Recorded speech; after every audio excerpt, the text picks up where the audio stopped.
Voilà, nous désirons entendre la parole de Dieu, alors que Dieu nous fasse la grâce de pouvoir l'entendre et qu'elle puisse nous révéler sa pensée, sa volonté, qu'elle puisse nous faire du bien. Un texte particulier ce matin, parce qu'il peut nous paraître dur par rapport au jugement de Dieu, dur par rapport au geste d'Uza, où on aurait pris sa défense en disant le brave homme, il a fait ce qu'il avait à faire, ce qu'il devait faire. Et puis nous allons voir ensemble que peut-être il y avait autre chose derrière. Et ces textes sont là, comme je le dirai aussi tout à l'heure, pour nous encourager, pour nous montrer que dans notre progression avec le Seigneur, nous avons toujours besoin de nous mettre devant sa présence et de nous laisser corriger, de nous laisser émonder afin que nous puissions porter du fruit. Et s'il y a des branches qui sont inutiles et qui pompent la sève de l'amour et de la dynamique que Dieu nous donne, eh bien Dieu, dans son amour, coupe ces branches pour que notre arbre, pour que notre être tout entier soit en bonne santé spirituelle. C'est ce que je souhaite à chacun, à chacune ce matin. Donc, un titre, la tragédie de Peretz Uza, c'est le lieu où les choses se sont passées. On va le voir ensemble avec une lecture de Samuel, chapitre 6. 2 Samuel, chapitre 6, versets 1 à 11. David rassembla encore toute l'élite d'Israël au nombre d'environ 30 000 hommes. Et David, avec tout le peuple qui était auprès de lui, se leva et partit à Baale-Juda pour en faire monter l'arche de Dieu, ou le coffre de Dieu, devant laquelle est invoqué le nom de l'Éternel des armées qui siègent entre les chérubins qui sont au-dessus de l'arche. Ils mirent l'arche de Dieu sur un char neuf et l'emportèrent à la maison d'Abinadab qui est sur la colline. Uza et Aïo, fils d'Abinadab, conduisaient le char neuf. Ils l'emportèrent donc à la maison d'Abinadab sur la colline. Uza marchait à côté de l'arche de Dieu et Aïo, son frère, allait devant l'arche. David et toute la maison d'Israël louaient Dieu de toutes sortes d'instruments, de bois de cyprès, de harpes, de luttes, de tambourins, des sistres et des cymbales. C'est ce que nous avons tenté de faire ce matin dans notre temps de louange. Ça, c'est pas dans le texte. Verset 5 et suivant. David et toute la maison d'Israël jouaient devant l'Éternel sur toutes sortes d'instruments. Lorsqu'ils furent arrivés à l'ère de Nacon, Uza étendit la main vers l'arche de Dieu et la saisit parce que les bœufs avaient glissé. La colère de l'Éternel s'enflamma contre Uza, et Dieu le frappa là à cause de ce sacrilège. Uza mourut là près de l'arche de Dieu. David éprouva de la colère de ce que l'Éternel avait frappé Uza d'un tel châtiment, et l'on appela ce lieu Peretz Uza jusqu'à aujourd'hui.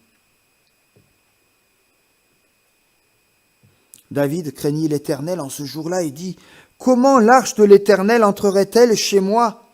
Il ne voulut pas prendre l'arche de l'Éternel chez lui, dans la cité de David, et il la fit conduire dans la maison d'Obed-Édom de Gath. L'arche de l'Éternel resta 3 mois dans la maison d'Obed-Édom de Gath, et l'Éternel bénit Obed-Édom et toute sa maison. Si vous allez retenir quelque chose, j'ai envie de dire, retenez ce dernier verset qui pourrait être un petit peu le corps de ce message. Dieu bénit Obed-Édom et bénit aussi toute sa maison. Alors on peut se poser un certain nombre de questions, des questions qui nous surprennent, qui peuvent nous faire peur peut-être, des questions qui nous questionnent.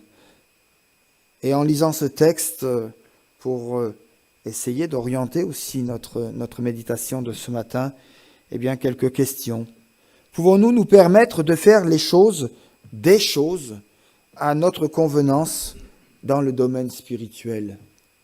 On peut ou on ne peut pas? Est-ce que Dieu accepte toutes nos formes de service et d'adoration? Y a-t-il des règles, des critères à observer? Je vous propose de voir ce que l'histoire d'Uza nous enseigne. Et quelle est son histoire? Du temps du sacrificateur Élie, les Philistins emportèrent l'arche de l'Éternel en captivité et la placèrent dans la maison de Dagon, leur idole.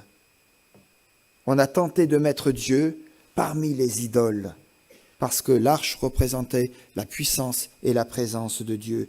Et Dieu frappa alors de sévères châtiments Dagon et ses adorateurs. On ne se moque pas de Dieu. Si bien que les Philistins mirent l'arche sur un char neuf, entouré de présents en or, et la renvoyèrent dans le pays d'Israël. Lorsque le char arriva à Beth-Shemesh, les Israélites, par sottise, regardèrent de trop près l'arche, et Dieu fit mourir 70 personnes. Les gens de Beth-Shemesh dirent alors: qui peut subsister en présence de l'Éternel, ce Dieu saint, ce Dieu 3 fois saint? C'est ainsi qu'ils conduisirent l'arche de l'Éternel dans la maison d'Abinadab sur la colline. Après ce court survol, j'aimerais parler maintenant de ce jugement de Dieu qui s'inscrit au cœur même de notre récit biblique de ce matin. Pourquoi Dieu a-t-il frappé Uza, ce jeune homme, semble-t-il si pieux, dans l'exercice d'un service si élevé et si sacré? Ce châtiment infligé n'est-il pas injuste et révoltant? On est entre nous, on peut oser se poser ces questions. Sur ce chemin, Uza ne devait-il pas saisir l'arche alors qu'elle était en train de tomber et pencher dangereusement? Son devoir premier et impérieux n'était-il pas de sauver d'une chute éventuelle l'arche de Dieu, la présence même, la puissance même de Dieu? Le texte pourtant nous incite à dire non. Et on a du mal à dire non, mais il faut se rendre à l'évidence. Car Uza ne devait pas s'approcher, encore moins saisir l'arche de Dieu. Pourquoi? Il faudrait relire certains textes de l'Ancien Testament. Uza savait certainement, je remonte en arrière si je peux. Voilà. Uza savait certainement que l'arche était la présence concrète de la puissance de Dieu, du Dieu vivant, de toute sa sainteté. Aussi personne n'avait l'autorisation de s'approcher de l'arche. Personne, à l'exception du souverain sacrificateur qui, une fois par an, présentait une offrande, et une fois que cette offrande symboliquement était présentée, eh bien elle servait à la purification de lui-même, mais aussi pour le péché de tout le peuple. Uza devait aussi savoir que pour transporter l'arche de Dieu, le Seigneur avait donné des ordres précis, assortis de sévères sanctions, et que seul un groupe de Lévites sanctifiés et choisis pouvait et devait porter l'arche de Dieu. Cette arche avait sur le côté des anneaux d'or dans lesquels on passait des barres couvertes d'or afin que les Lévites puissent poser ces barres sur leurs épaules pour que personne ne puisse toucher l'arche et mourir. Uza aurait dû réaliser également qu'il ne pouvait pas offrir un sacrifice que Dieu accepte tout en négligeant ses ordres et ses interdits. Par ailleurs, la catastrophe de Beth-Shemesh avec la mort brutale de ces 70 Israélites qui avaient commis la faute d'avoir ou de s'être osé approcher de trop près de l'arche, eh bien, aurait dû être pour Uza un sérieux avertissement, et pour lui et pour toute la maison d'Abinadab. Cela me pousse, au regard de ce texte en particulier, à dire qu'Uza avait une apparence de spiritualité, mais aux yeux de Dieu, il semble qu'il en était tout autrement. Son acte de profanation et de transgression lui a valu le dur châtiment de Dieu, car dans ce contexte hautement spirituel, le premier devoir d'Uza était impérativement de craindre Dieu en gardant ses commandements. L'apôtre Paul, en 1 Corinthiens chapitre 10, dans les versets 10 et suivants, dira, pour nous expliquer un certain nombre de choses, et j'ose l'intégrer dedans également, ces choses leur sont arrivées pour nous servir d'exemple, et elles ont été écrites pour notre instruction, à nous qui sommes parvenus à la fin des siècles. Quelles sont les raisons principales de cette tragédie? Mes amis, je vous propose de déceler, mais peut-être que on aurait pu en trouver d'autres, ou peut-être que vous allez dire, je suis peut-être pas d'accord, ou c'est dur ce que tu dis, Alain, mais voilà ce que j'ai à cœur de partager avec vous, de voir ensemble ce qui aurait pu être évité et qui peut nous aider aujourd'hui à corriger ou à rectifier notre propre engagement avec le Seigneur, dans le but d'être bénis, nous, notre maison et notre Église, comme le dernier verset de notre texte l'a rappelé. Usa a négligé la parole de Dieu. Qui a suggéré que l'arche de l'Éternel devait être transportée sur un char? Je n'ai pas trouvé d'explication ni de verset dans la Bible. Nous ne le savons pas. Nous pouvons peut-être supposer, en tout cas c'est une supposition que je vous fais, que l'ordre soit venu du roi lui-même. Abinadab et ses fils n'auraient-ils pas dû alors réagir et s'opposer en disant non, c'est interdit, Dieu a donné des prescriptions, il y a une manière de faire les choses et on veut honorer ces choses-là? N'aurait-il pas dû, pour transporter l'arche de Dieu, eh bien, se confier simplement et revoir ce que Dieu avait dit et ce que Dieu avait prévu dans ce transport de cette arche, présence de Dieu? Mes amis, Dieu ne peut pas pleinement accepter notre service pour lui si nous négligeons sa parole. N'est-ce pas ce qui est arrivé quelque part à la femme de Lot, qui devint une statue de sel parce qu'elle s'est retournée au mauvais moment et surtout parce qu'elle n'a pas écouté la parole de Dieu? Vous allez me dire, oh ça c'est une drôle d'histoire, c'était terrible, et puis elle s'est transformée en statue de sel. C'est bizarre, hein, c'est des drôles d'histoires. Mais elle n'a pas écouté la parole de Dieu à un moment précis, une parole claire, une parole distincte. Et je pense que Dieu aujourd'hui nous donne des paroles claires et distinctes, individuellement dans nos familles et aussi dans nos églises, dans notre église. Et parfois, nous n'écoutons pas, nous n'écoutons plus. N'est-ce pas ce que le roi Saül a vécu et en perdant son trône et sa vie quelque part parce qu'il avait négligé et détourné la parole clairement annoncée qui lui avait été donnée en particulier? Voyez-vous, nous ne pouvons pas nous conduire quelque part, entre guillemets, en transgresseurs de la parole de Dieu et vivre comme si de rien n'était, comme si le Seigneur ne voyait rien.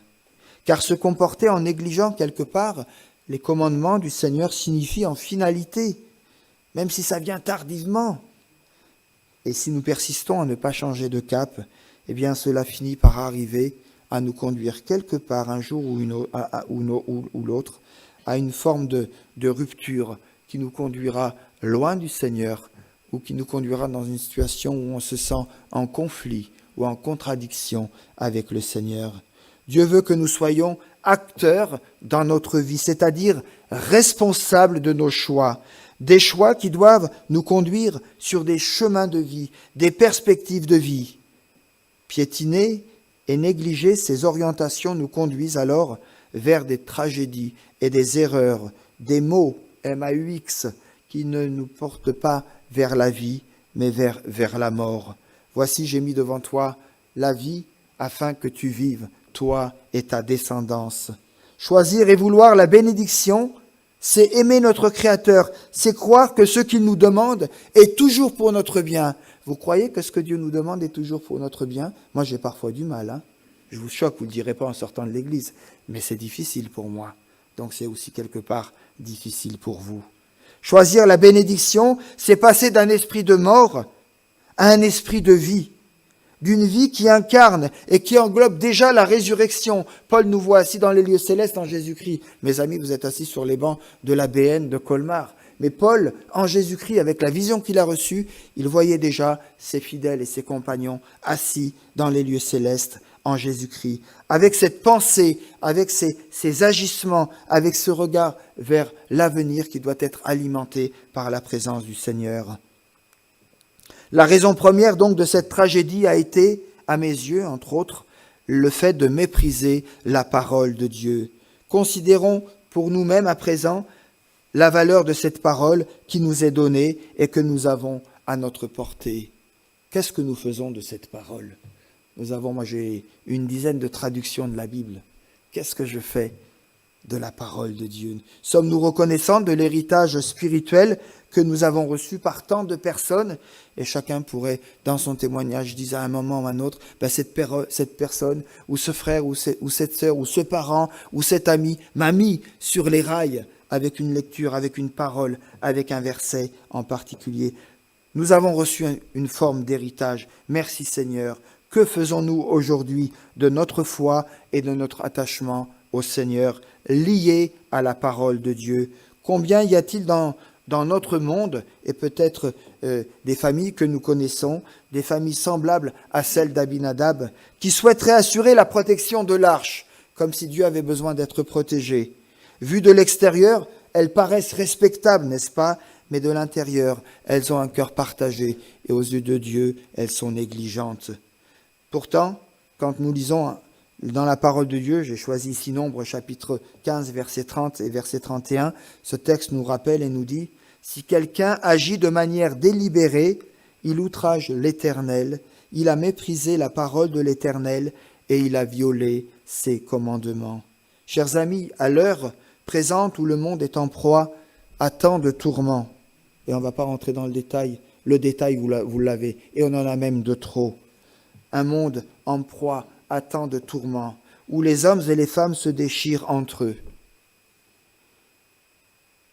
en se détournant des lois divines, où ceux qui nous gouvernent et pour qui nous sommes appelés à prier sont liés et influencés par le prince de ce monde, où les jeunes, sans espérance ni repère, dans leur vie souffrent, pour ne pas dire se détruisent. Dieu nous appelle à vivre dans la lumière et dans la vérité, face à ces exigences. Le ciel et la terre passeront, mais mes paroles ne passeront pas. Sous-entendu, ne passeront pas, ça veut dire quoi ? Elles vont demeurer éternellement, mais encore ? Ça reste d'actualité, mais encore ? Allez, un petit effort. Elles vont se réaliser. Aussi simplement que cela. Mes paroles ne passeront pas, ça veut dire que tu ne peux pas, toi, les dépasser, les protéger, les mettre comme tu les veux, les interpréter comme tu veux. Ces paroles se réaliseront. Et elles se réaliseront parce que Dieu veut le bonheur de notre monde. Des gens qui pêchent contre lui, Dieu veut leur bonheur jusqu'à leur dernier souffle. Dieu veut les voir dans le royaume éternel. Et bien sûr, son Église pour qui il prie. Le monde perdu et condamné ne pourra voir l'amour du Père et comprendre véritablement l'ampleur du message de la croix, et quelques-uns ont prié tout à l'heure pour cela, que si nous, chrétiens, nous vivons en conformité avec sa parole, dans son enseignement, mais également dans son application la plus fidèle. C'est bien de se laisser enseigner, c'est bien de s'enseigner soi-même, c'est bien d'enseigner, mais à un moment, il faut mettre cette parole en pratique. Jésus a déclaré en Jean chapitre 14, verset 21, « Celui qui a mes commandements et qui les garde, c'est celui qui m'aime. » Voilà le critère du Seigneur, voilà comment le Seigneur voit aussi notre amour pour lui. Celui qui m'aime sera aimé de mon Père. Moi aussi je viendrai et je me manifesterai à lui. Quelle grâce de savoir que Dieu veut se manifester dans ta vie, dans ta famille et dans tout ce que tu es pour lui. Oui, mes amis, attachons-nous pleinement au Seigneur. Crions à lui pour qu'il se manifeste à nous dans toute sa puissance et dans toute sa sainteté. C'est alors que nous verrons, nous aussi, sa grâce, une réponse aussi au monde défaillant et déchiré et tiraillé devant lequel il nous envoie. C'est ainsi que nous serons, selon Philippiens chapitre 2 verset 15, irréprochables et purs, des enfants de Dieu irréprochables au milieu d'une génération perverse et corrompue, parmi laquelle nous devons briller comme des flambeaux dans le monde portant la parole de vie. Voilà un thème de prédication à voir une prochaine fois. Demandons au Saint-Esprit ce matin de venir souffler tout à nouveau sur nous, afin qu'il n'y ait aucun interdit dans nos vies. Rien qui puisse l'attrister en parole, en pensée et en acte. Vous allez me dire, ça c'est beaucoup demandé, ça sera dans le ciel. Non mes amis, ça se vit aujourd'hui et c'est ce que Dieu nous demande, individuellement et en Église. Ceci afin que nous ne passions pas à côté du but que le Seigneur s'est fixé pour nous, celui de nous bénir richement et de faire de nous des témoins puissants, sanctifiés pour son service. Vouloir ressembler aux Philistins. Vous avez envie de ressembler à qui? Vous ressemblez à qui? À votre père, à votre mère? Pardon? À Dieu. Amen. Amen. C'est ce que Dieu veut en tout cas. La seconde raison de cette tragédie qui ressort de notre texte, mes amis, c'est le fait d'avoir voulu ressembler aux Philistins. La raison pour laquelle Abinadab et ses frères et ses fils, ont été victimes de cette tragédie vient du fait qu'ils ont suivi l'exemple, mais c'était le mauvais exemple, surtout pas eux, l'exemple des Philistins. Ils ont peut-être pensé que les ordres spécifiques concernant l'arche de l'Éternel convenaient mieux à leurs ancêtres nomades qui vivaient au IVe ou au Ve siècle avant eux. Mais pour eux, cela a semblé être quelque chose de dépassé. Et nous, parfois aussi, au XXIe siècle, on se dit, oui, ces choses-là, c'était pour avant.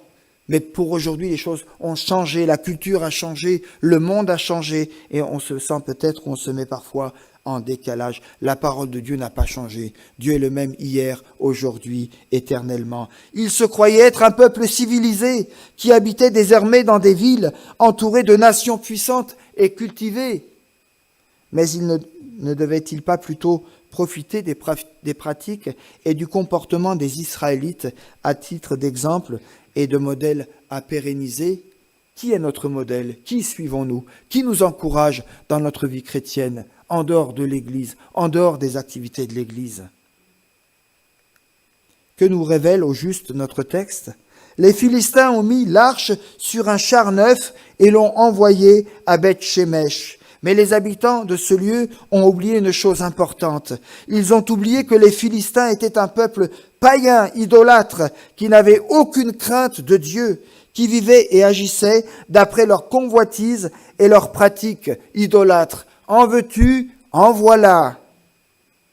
Alors que les Israélites étaient le peuple que Dieu avait choisi, à qui le Seigneur avait donné, entre autres, Moïse et les prophètes et tant d'autres choses encore. Ainsi donc, suivre les Philistins, vivre et travailler comme eux, signifiait inévitablement la honte et la corruption et une ruine certaine. Mais qu'en est-il pour nous aujourd'hui? C'est un vieux texte et puis ça nous semble parfois en décalage avec ce qu'on vit aujourd'hui. Et pourtant, qu'en est-il pour nous aujourd'hui? Nous qui avons en Jésus-Christ de si hautes révélations et des principes divins exceptionnels, à qui ressemblons-nous? À part notre sœur qui veut ressembler à Jésus, et nous, à qui ressemblons-nous? Nous vivons et agissons parfois comme les autres personnes qui ne connaissent pas Dieu, en sorte qu'il n'est pas toujours facile ou possible de nous distinguer d'entre eux. Et Dieu est en colère. Et Jésus souffre. Et le Saint-Esprit est attristé de tous les compromis que son peuple s'est autorisé.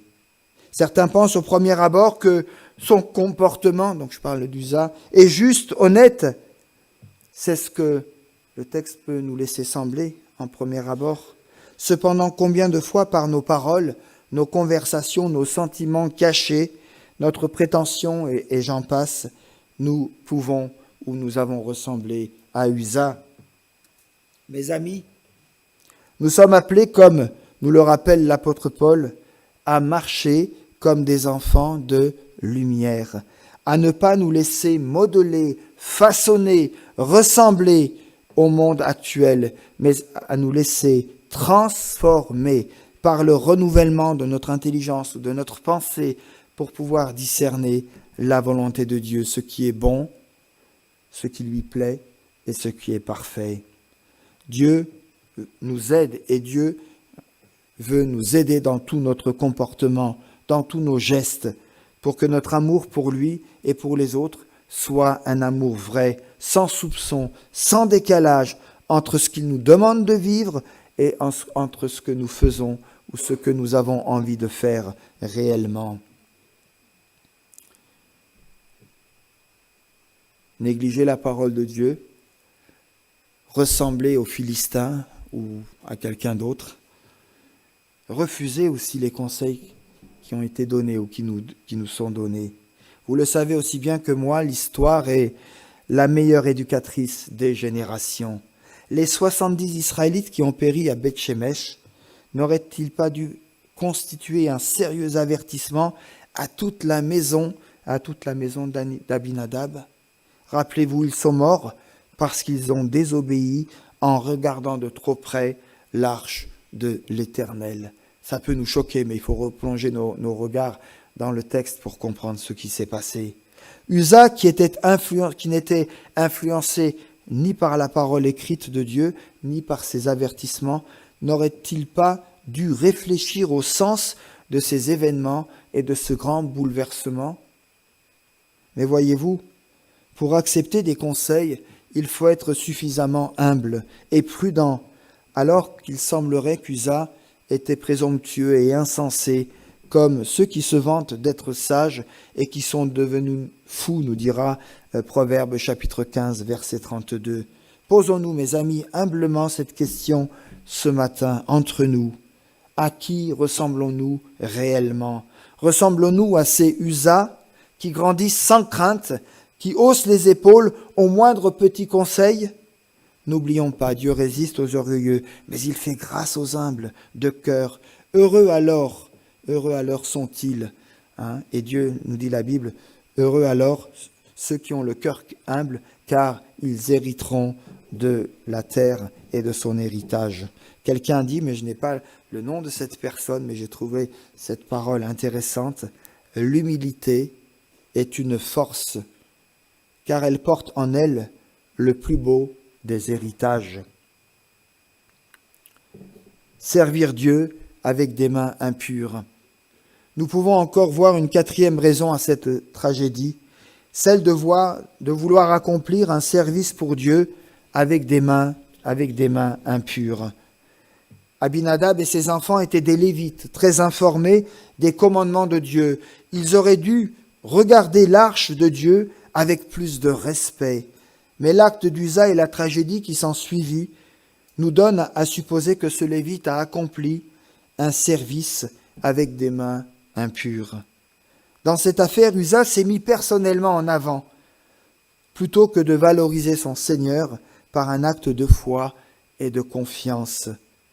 D'une certaine manière, par son geste solennel, il montra qui il était, quelle était sa force, quelle était son adresse, son dévouement, son courage. Et quand il se précipita pour saisir l'arche de Dieu, toute l'attention se détourna alors de l'arche, de la présence de Dieu, pour se concentrer en fin de compte sur Uza lui-même. Certains voient ici une bonne volonté et un acte de bravoure, mais l'intention révèle autre chose dans ce geste et cette attitude. Parce que la Bible nous dit, et c'est dans notre texte, c'est dans votre texte, Dieu frappa Uza instantanément sur le champ, lui, le Lévite présomptueux, qui venait inconsciemment de toucher ou d'emprunter la gloire de Dieu. Nous pourrions comparer cet événement avec 2 Samuel, chapitre 6, versets 9 à 11. Obed-Édom était aussi un Lévite, et l'arche de Dieu demeura 3 mois dans sa maison.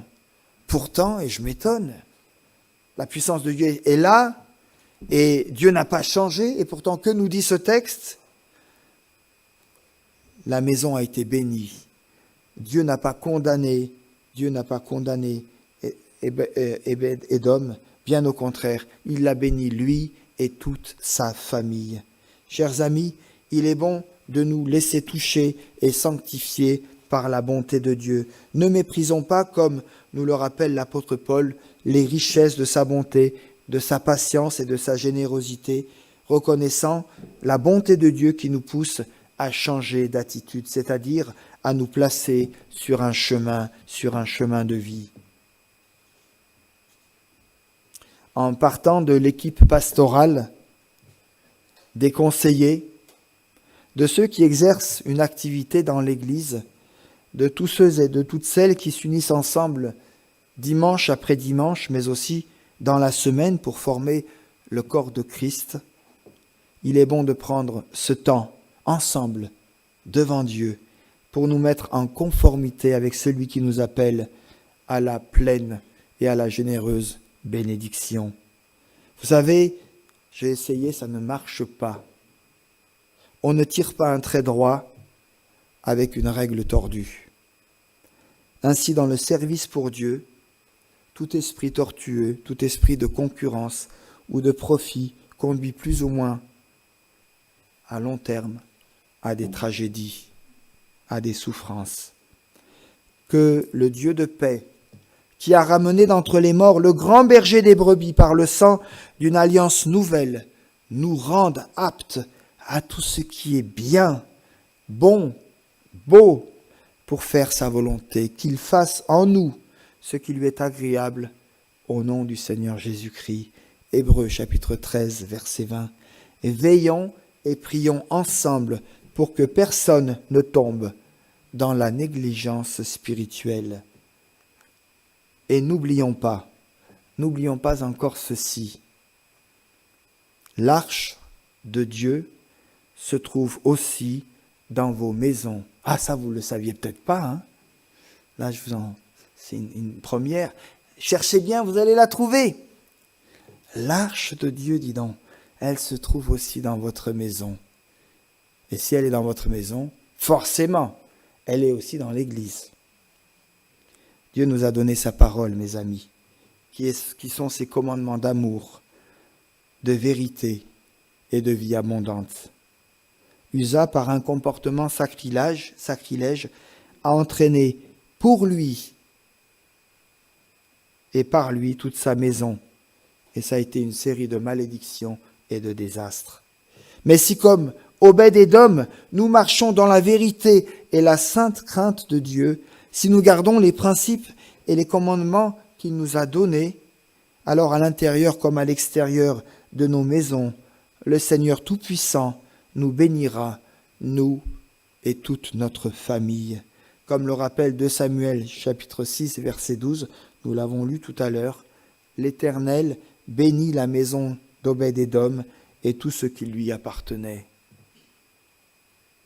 Et si l'Éternel nous bénit, c'est pour qu'à notre tour et en son nom, nous puissions bénir aussi les autres, nos proches, nos amis, mais aussi ceux qui ne connaissent pas le Seigneur et devant lesquels le Seigneur nous envoie. Que notre Dieu, par la vie de résurrection qu'il nous donne en Jésus-Christ, puisse nous garder saints et purs, qu'il nous garde de tout mal, de ce qui est tortueux, de ce qui est faux, de ce qui est éblouissant, mais seulement en apparence. Soyons, par la puissance de l'Esprit qui agit en nous, lumière et bénédiction. Pour aujourd'hui, pour demain, pour la semaine qui commence, pour tous ceux qui nous entourent, et surtout pour la gloire de notre Seigneur Jésus-Christ. L'Éternel bénit la maison d'Obed-Édom et tout ce qui lui appartenait. C'est ma prière et mon vœu pour chacun d'entre vous ce matin. Amen.